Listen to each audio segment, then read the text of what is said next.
કથાકાર સંત શ્રી કનકેશ્વરી દેવીએ તેમના ગુરુ કેશવાનંદ બાપુની યાદમાં ભવનાથ મેળામાં ભંડારાનું આયોજન કર્યું હતું, જેમાં સંતોને ભોજન કરાવવામાં આવ્યું હતું। આ નિમિત્તે કનકેશ્વરી દેવીએ જણાવ્યું હતું કે ગુરુ મહારાજના સમયથી લગભગ 40 વર્ષથી ગિરનારની પવિત્ર ભૂમિ પર સંત ભોજનનું ભંડારું કરવાની સેવા અમને પ્રાપ્ત થઈ છે। આજે ગુરુ મહારાજ સ્વયં હાજર નથી, પરંતુ અમે તેમની હાજરી સમજીને આ પરંપરાને નિષ્ઠાપૂર્વક નિભાવીએ છીએ।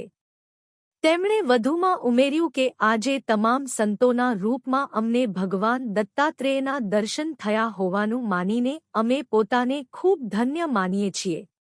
મહાશિવરાત્રિની પૌરાણિક કથાઓ અલગ અલગ પ્રકારની છે, ઘણી બધી છે। કોઈ શિવ વિવાહ માને છે, કોઈ શિવજી બલિરાજાને ત્યાંથી આવ્યા એ પણ માન્યતા છે। અને ખાસ કરીને શિવપુરાણ એમ કહે છે કે શિવલિંગની પૂજા આજથી શરૂ થઈ।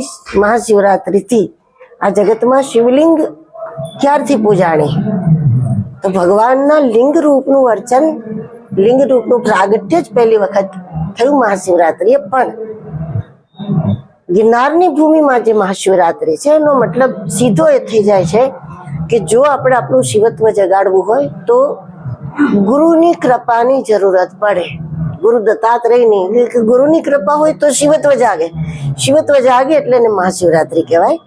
એટલે આ ભૂમિ પ્રત્યે અને મહાશિવરાત્રિના ઉત્સવ પ્રત્યે અમારે ગુરુ મહારાજની અગાધ આસ્થા રહી। અને ગુરુ મહારાજના સમયથી એટલે લગભગ 45 વર્ષથી ગિરનારની ભૂમિમાં સંત ભોજનને, સંત ભંડારાનો લાભ અમને પ્રાપ્ત થઈ રહ્યો છે। અને અત્યારે બી એ શારીરિક રૂપે નથી, પણ અમે એ પરંપરાને બિલકુલ એમની હાજરી સમજીને નિભાવીએ છીએ। તો આટલા બધા સંતોના રૂપમાં આજે ભગવાન દત્તાત્રેયના કે શિવના જ દર્શન થયા એવું માનીને અમે અમને ખૂબ ધન્ય માનીએ છીએ।